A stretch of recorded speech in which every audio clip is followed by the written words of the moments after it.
Welcome back to the Baby Barn YouTube channel.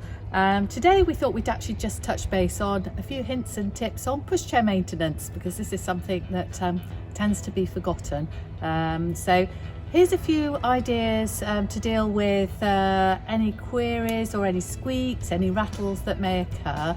And if all else fails, just give us a call if you've purchased it from us and we'll sort it for you.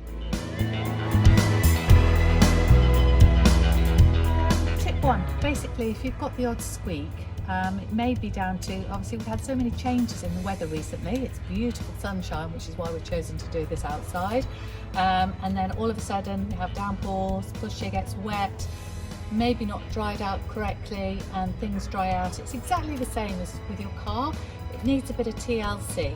So the best points to consider are, when you're, if you have been out, particularly if you've been away on holiday, Lord knows, I can't even remember that when I last went on holiday, but if you do go onto the beach, it's best to obviously get any of the sand, any grit and everything out of the wheels, and also salt, because actually that can cause a few problems.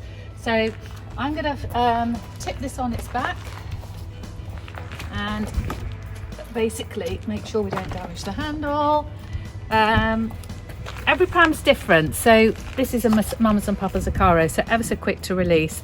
Best thing to do, warm soapy water inside and also around here. Just check that there's no stones or everything scratched in there. I'm not endorsing any cleaning equipment, but we tend to use Mr. Sheen or any sort of multi-surface cleaner.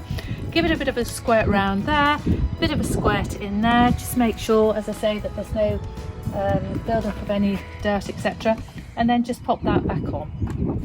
You might just pop the button back in. That's great. There we go. That's gone back in, and then give it a little bit of a wiggle round and get that lubrication working, and then hopefully that will do the job. Same on the other side. And while you're actually having a quick look round, see these have got rivets. Some have, some pushchairs come with Allen keys, nuts and bolts. It's always a good idea just to keep an eye on the nuts and bolts. They just might need tightening up because everything loosens a little bit during wear and tear. So again, we'll do the same with the back wheels. Again, if you have a look on your manual, you'll be able to see whether your wheels and everything can come off. Some of them will be a button here. On this one, it's an internal one. It's just a matter of, where's my button? See, for looking, press in and that will come off. Again, same scenario. It may be if your brake's not working, you've got dirt or grit actually caught up in there. So warm soapy water around here. Again, ever so simple. Just all you got to do is just squirt a little bit in there and also on the axle area, and then just pop it back in. Obviously, when you do pop it back in, make sure it's actually gone in properly. Hear the positive click, and a good bit of lube, that will do the job. Ever so simple, but it does pay off. Again, anything that's got a handle extendable section on it like that is a moving part, so that is another area that's really useful to ensure that that's kept nice and clean and lubricated. So all you do, if you use a cloth, it stops it absolutely going everywhere. Again, just put a little bit either side, and then you can just run it up and down, get it in there, and then just wipe away any extra. Leaves it smelling nice too. So most warranties, obviously they'll be explained in your manual, which I'm sure everybody reads. If not, you can check on the manufacturer's website. It'll have whether it's a year or 2 years. Some have extended warranty periods. Those don't cover wear and tear. They only cover manufacturing faults. But the most important thing is that should you have any issues or any worries, please don't leave it. Get in touch with either us if you purchased it from us, or where you have purchased it from, and they can advise on the best way forward. Most of the time with ourselves, we provide a really good after sales service. If it does need to go back for a service or repair, we will return it on your behalf, and we'll make sure you have a loan to use to minimise on your any inconvenience.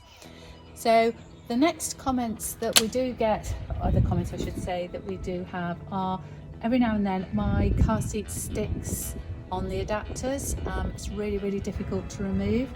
So if you imagine these are basically these multi-universal adapters. The majority of the car seat adapters are called, and they're designed to work with quite a lot of different car seats.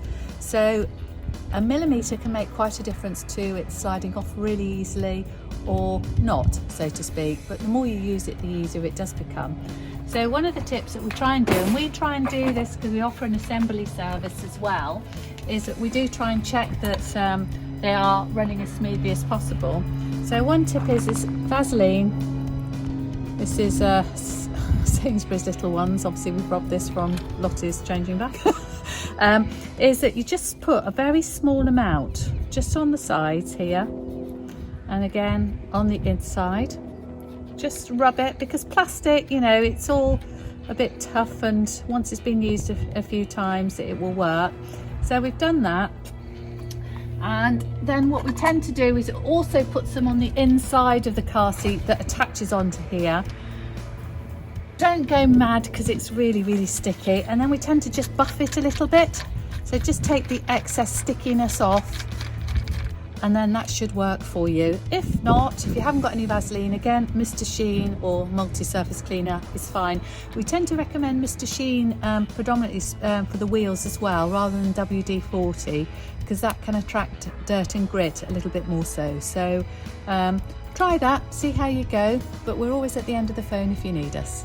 So there we go, we're all good to go. No squeaks, no groans, no wobbles, and yeah, good to go for another trip out. Thank you for watching.